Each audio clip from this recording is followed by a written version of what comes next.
Today I'm bringing you my top 5 running backs that I'm avoiding going into my underdog or redraft leagues.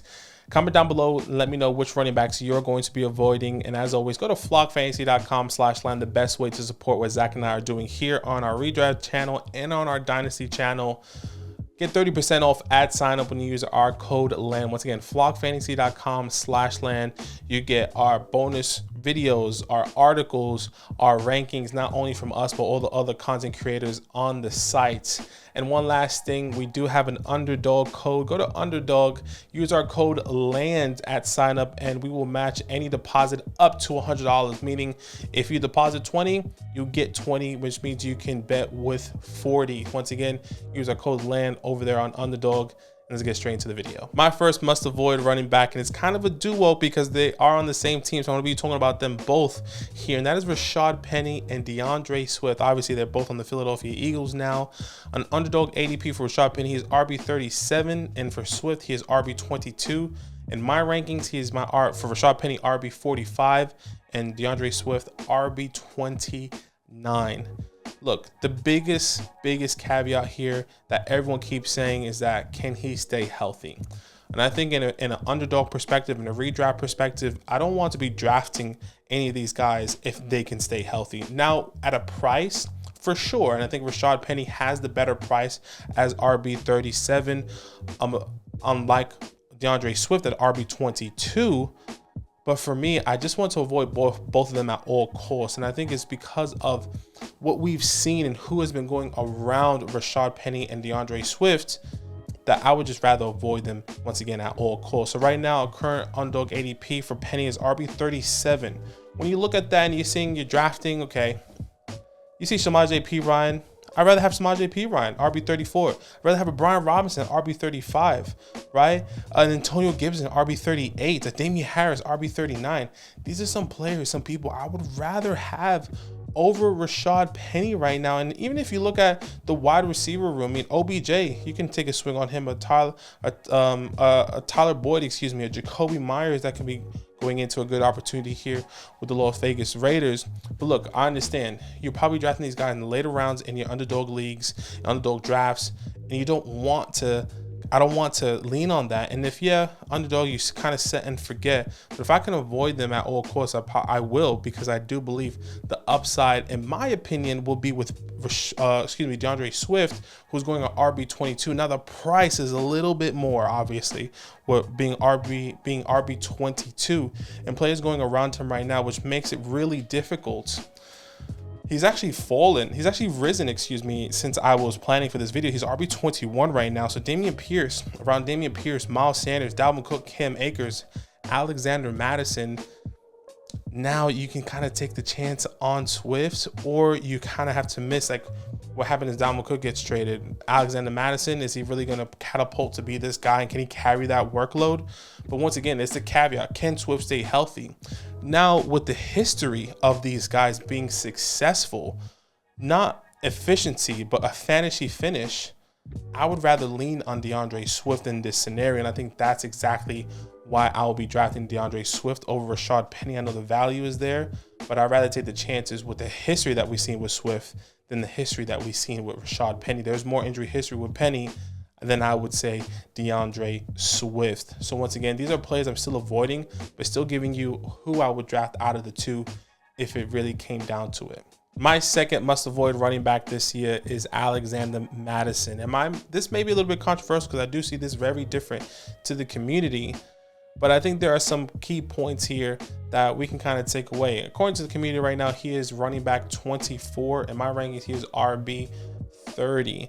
So let's kind of talk about the elephant in the room, Dalvin Cook.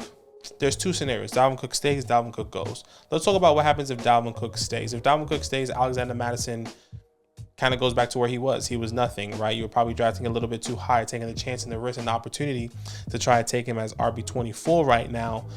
And if Dalvin Cook doesn't leave, then it kind of goes kaputs for Alexander Mattison. Now, if Dalvin Cook does leave or get traded away, get cut, whatever the case may be, Alexander Mattison does have an opportunity to go into all that workload. But in an offense that was third in the most passing attempts this past year, and they did not improve this offensive line, they did not improve this defense, they still need to continue and help Kirk Cousins and do these things. And I don't think Alexander Mattison is going to be the focal point of this offense. And maybe he does have, spike weeks. Maybe he does have these opportunities where he does get 15 carries on the ground for over 80 yards and 2 touchdowns, whatever the case may be. Those weeks will come, but the consistency, the opportunity where we thought Dalvin Cook is, a great runner in between the tackles, a great pass catcher out of the back, but Alexander Mattison doesn't equate to that for me for Dalvin Cook.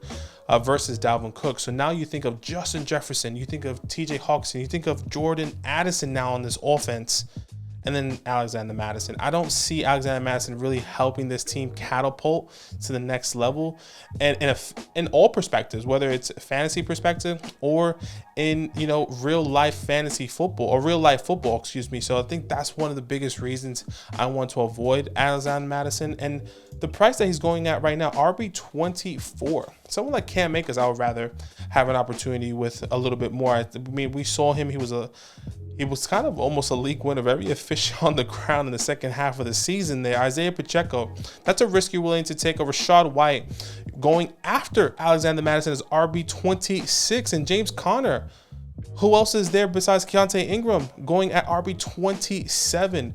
These are guys that I'm willing to invest in right now over Alexander Mattison because of the question marks that we are still answering, are still trying to get answered coming into the 2023 season. So Alexander Mattison is a big fade for me. My third must avoid play, and I think this one's pretty obvious, but I think it has to be spoken about, and that's Javonte Williams. He's currently going as RB29 in the community. He's also my RB29 right now in my rankings. And the biggest thing is, what does that timeline look like? And you're probably saying, well, if I can draft him early and then he can be good in the second half of the season, then we can have a different conversation. But the history there doesn't show that. Have we seen the same with Saquon Barkley? Have we seen the only real running back that has tore his ACL and come back the very next season and has catapulted and finished as a top 10 running back has been Adrian Peterson? When you see all these running backs get injured, teams say, okay, we're going to ramp him up. He's going to have the full workload by week 3, week 4, whatever the case may be. And it's just not the same person. It's a mental roadblock that Javonte Williams has to get through with that knee. And that's why they brought in Samaje Perine. That's why they drafted Denzel Mims, because they know that this offense is probably going to have to throw a little bit more than they're used to for the first half of the season. Then Javonte Williams maybe comes back week 6, week 7 and gets acclimated to his knee. Doesn't mean he has the mental capacity. Doesn't mean he past the mental hurdle. And I think those are the different things that I really want to avoid with the Javonte Williams right now. Once again, RB29. Once again, people going before him or after him. A James Conner I'd rather lean on. A Rashad White I'd rather lean on. A James Cook I'd rather lean on. And Alvin Kamara, who I brought many times, is RB31 right now, that I would rather have in the second half of the season than a Javonte Williams. Alvin Kamara's injury history, it's not his injury history, it's his usage. And if he can still get used or trade away to a right team that's going to use him, I'd rather invest in Alvin Kamara than a Javonte Williams. And once again, I think this one's pretty obvious, but we have to start fading Javonte Williams this year. My fourth must avoid running back in redraft this year, and that is Devin Achane. He's currently going as the RB36, my RB41 right now. And look, a lot of different mixed emotions about Devin. And I did write an article on flockfantasy.com, so definitely go check that out, which I'm going to be pulling from here. And I think, I really wanted to get this out in the redraft perspective and underdog perspective, because I know a lot of people are excited and automatically think that he's going to be getting all the work in the air, but that's not really the case in my opinion. And let me break it down for you, okay? So this past year we had six to seven running backs in the backfield for the Miami Dolphins, and that was a total of 116 targets. Now, that is completely unrealistic for one person to get in the air. Obviously, we saw freaking Austin Eckler do that last year, and that was a rare occasion. Even if you were to cut that in half for Devin Achane, and that's 58 targets, which is still not bad in his rookie year, doesn't mean that he is going to catapult and be this guy, an amazing fantasy finish, or have these spike weeks. If you really look into it and really think about what these running backs have done in the past year, or look at the history. For example, Rachaad White, who finished RB36 this past year, had over 100 attempts on the ground, plus opportunities in the air, and he only finished RB36. People are expecting, Devin A-Chain, or believe Devin could be and catapult himself to maybe a top 20, top 25 finish. I just don't see that. And maybe he's going to RB36, but I would rather invest in other people right now than Devin because of that thought process. I think he could be a good part of this offense without a doubt. I think he's going to have spike weeks. I think that's going to be very inconsistent. Now, when you're saying, well, Raheem Mostert can get hurt, Jeff Wilson can get hurt, that is right. Doesn't mean he's going to get the opportunity on the ground. That is the biggest caveat here. Devin A-Chain, hey, great running back, not a pure runner, but an amazing pass catching back. Fantastic. You want the PPR spikes, but still it's going to be limited. That means I can even see if both Jeff Wilson and Raheem Mostert get hurt, I can see them go getting a Kareem Hunt and still bring in somebody else, because they still need help on the ground and in the air. So that is my thought process on Devin, and kind of breaking down around people that I would rather draft around him. Samaje Perine, RB34, Brian Robinson, RB35, Antonio Gibson, RB38, Damian Harris, RB39. I would rather invest in all those guys over Devin A-Chain. My last and final player that you should be avoiding in the running back room, which is also a duo and maybe pretty obvious potentially, maybe not, is Kenneth Walker and Zach Charbonnet. I actually want to avoid both of these guys. According to Underdog, Walker's RB15, Charby's RB32. In my rankings, RB17 for Walker and RB33 for Zach Charbonnet. Now, hear me out. Who is the best value? It's definitely going to be Zach Charbonnet. If you wanted to draft one of these guys, I would say the value is Charbonnet, but I would personally lean Kenneth Walker, because we've seen the history. We know that he is at least going to get 50% of the workload. Now, with the expectation with the draft capital with Zach Charbonnet, we expect him to work his way up into a 40, a 50% workload. But what is that? When is that going to happen? That usually happens after the bye week. And I've been kind of preaching this. Maybe you saw in our last video, maybe you saw in our Dynasty channel. When's the turn going to happen? When are we going to see a Zach Charbonnet take over the opportunities on the ground, at the goal line, or even in the air? And I don't think there is a definitive answer. I think we just need to guess. We need to do hypotheticals. But right now, if you need to win, let's say the first couple weeks of the season, and you really need a running back that can help you, I'm leaning Kenneth Walker. But once again, it's the price and who are getting drafted around these guys right now that I'm more thinking about when I think of a dynasty, or when I think of an underdog draft. Once again, Kenneth Walker, RB15. People I would rather draft around him: Jahmyr Gibbs, Aaron Jones, Joe Mixon, J.K. Dobbins, Najee Harris, Travis Etienne. All those guys I would rather draft and feel more comfortable with all those guys over a Kenneth Walker.